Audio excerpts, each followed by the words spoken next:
pourquoi ne pas avoir fait plusieurs courts-métrages, comme un recueil de nouvelles, comme vous l'avez fait, et pourquoi se lancer plus dans un long-métrage comme ça?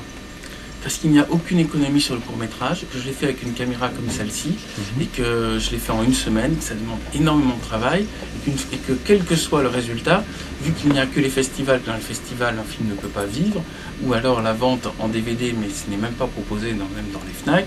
Donc la seule manière de faire un film qui est une économie, une vie, et donc qui puisse avoir les moyens, parce qu'on a eu quand même des scènes à effets spéciaux qui ont coûté très cher. Il y avait par moment plus de 200 figurants sur le plateau. Il y a des plateaux, il y avait 4 caméras, donc il y a des gros moyens sur ce tournage. On ne pouvait pas l'avoir avec un court-métrage. Ou alors, je tourne toutes les semaines un court-métrage, mais j'en fais la collection dans mon réfrigérateur et puis je le passe aux amis le dimanche. Mais je crois que le but de l'art, c'est d'être universel, d'être vu dans le monde entier, d'être diffusé, d'être découvert. Puis moi, ce qui m'intéresse, c'est que ça soit vu, ce film soit vu. Il ne peut être vu qu'en étant présent dans les salles. Le format est aussi assez court, c'est 1h25, et les longs métrages maintenant font beaucoup plus avec le numérique. Ça ressemble plus en général à un documentaire, et c'est un peu d'ailleurs le parallèle qu'on fait avec votre film. Est-ce que c'est science-fiction? Est-ce que c'est documentaire? Est-ce que c'est de l'ethnologie? Je vais répondre aux deux questions. Oui. Première question, pourquoi 1h25? C'est parce que c'est le format le plus confortable pour les salles de cinéma. Moi, j'ai une version de 2 heures du film, dans laquelle je peux vous dire on ne s'ennuie pas du tout. C'est juste que pour la vie du film, à un moment, on s'est aperçu que le format 1h28, je crois qu'il fait, ça fait 1h30 avec le générique, c'est le format le plus facile à diffuser dans les salles. Ça permet de faire 5 séances en fait. Voilà, c'est uniquement pour des raisons de format par rapport aux salles de projection. Ensuite, la deuxième question, c'est est-ce que c'est un documentaire ou un long métrage? C'est évidemment une fiction. Le documentaire, c'est un ton, c'est un style, parce qu'une partie du film, on l'a filmé avec une longue focale de loin, comme si on filmait des gorilles dans la jungle, ou comme si on filmait des lions, et qu'on s'est amusé avec cette imagerie-là. Est-ce que vous avez fixé des limites aux thèmes abordés? Parce que vous abordez beaucoup de thèmes, mais les thèmes comme les guerres, les maladies, des choses comme ça, les conflits, vous n'en avez pas parlé? Les thèmes ne sont pas... Moi, je suis parti du principe, vu que, comme vous le savez, j'ai écrit un livre sur les fourmis, j'ai filmé les fourmis. Au moment où j'arrive, par exemple, je trouve une fourmilière dans la forêt, d'accord? Je filme. Pourquoi je tomberais pile au moment où j'arrive sur une guerre? Pourquoi je tomberais pile sur la Depardieu des fourmis? Pourquoi je tomberais pile sur une guerre? Il y a très peu de chances que je tombe sur une guerre. Les extraterrestres, ils débarquent, il y a très peu de chances qu'ils tombent sur une guerre. Alors nous, on parle que de ça aux actualités, parce que c'est guerre, massacre, les guerres, et que des horreurs. Mais eux, ils nous voient tel qu'on est. Et tel qu'on est, enfin, par exemple, s'il débarque à Paris, je sache, alors qu'il est, là, 180, il n'est pas à la guerre. Enfin, je crois que je le vois à 100 quart, ça n'a pas bougé. Il y a peu de chances de tomber sur une bataille. Sur l'étendue de toute la surface terrestre, tomber pile sur le champ de bataille, pile sur l'attentat à Bagdad au moment où il arrive, il faut vraiment avoir un coup de peau pas possible. Hein. Voilà pourquoi j'en parle pas. C'est-à-dire que le code, c'est je débarque, je découvre des terriens, qu'est-ce que je vois? C'est pas je débarque, je découvre des terriens et je vais vous parler des mêmes choses que eux se passent à vos actualités de 20 heures. Donc il n'y a pas eu de limite de fixée, non? C'est une vision... En tout cas, il n'y a pas la volonté de raconter la même chose que les actualités de 20 heures avec je vais vous parler des élections et je vais vous parler de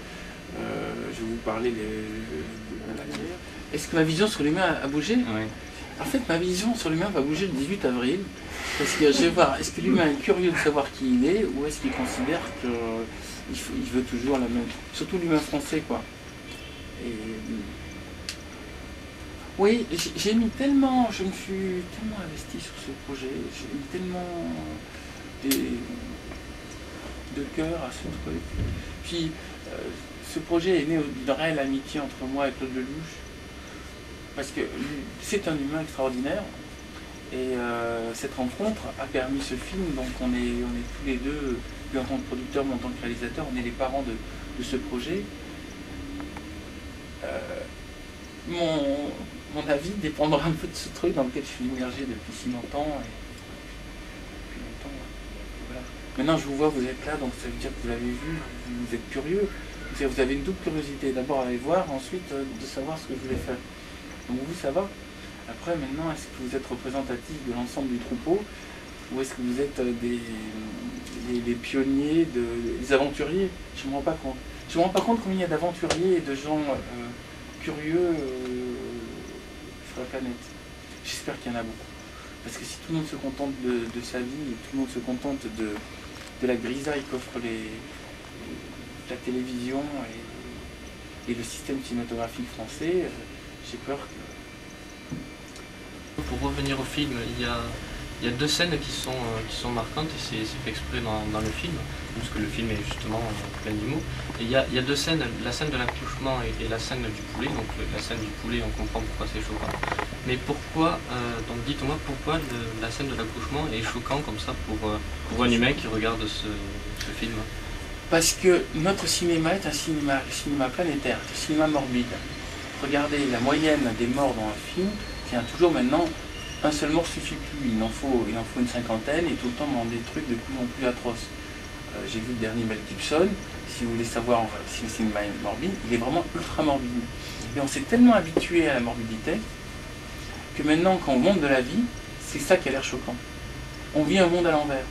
C'est de même, on s'est tellement habitué à la médiocrité que quand on fait quelque chose qui n'est pas médiocre, ça a l'air médiocre. C'est pas ça a l'air médiocre, ça a l'air mauvais. Parce qu'ils ont trouvé une grille de lecture qui est il faut que tout soit dans cette médiocrité, sinon ça n'existe pas. Eh bien, il faut que tout soit morbide, sinon si on montre la vie, ça c'est dégueulasse. À la limite, on a presque de la chance qu'on ne soit pas interdit au moins de 16 ans, parce qu'on montre une naissance, alors qu'on va montrer des scènes de torture qui n'en finissent pas, et là ça va être autorisé au moins de 16 ans. C'est le monde à l'envers. Maintenant, je suis presque surpris d'être l'un des rares à montrer ça et à le dire. Ça me semble tellement évident que ce qui est le plus beau, c'est la vie. D'ailleurs, on voit le visage de la mère au moment de la naissance. L'accouchement s'est très bien passé. On voit le visage de la mère et elle est heureuse et épanouie. Comme le seront ces 3 demoiselles qui sont à côté de moi quand elles accoucheront.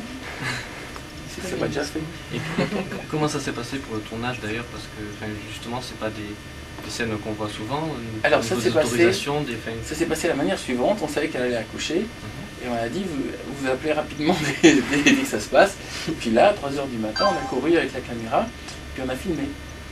Le principe, c'est de ne pas avoir envie de dormir. C'est bon. C'est comme le petit lever de soleil au début. On l'a filmé pendant 1 mois, tous les jours. Et chaque fois, il y avait trop de brume. C'était jamais joli. Quelle patience. Ben oui, tout ça, il faut que les gens disent, oui, je sais pas, ouais, peut-être. Donc, moi, je sais ce qu'il y a derrière mon film, je sais le travail qu'il y a derrière. Pierre Arditi, vous l'avez choisi pour la voix. Pourquoi avoir choisi Pierre Arditi en particulier? Qu'est-ce qu'il a comme voix? Parce que c'est un spécialiste des documentaires animaliers. Donc, quelque part, on donnait une sorte de caution de documentaire animalier avec ce projet, et avec ce choix.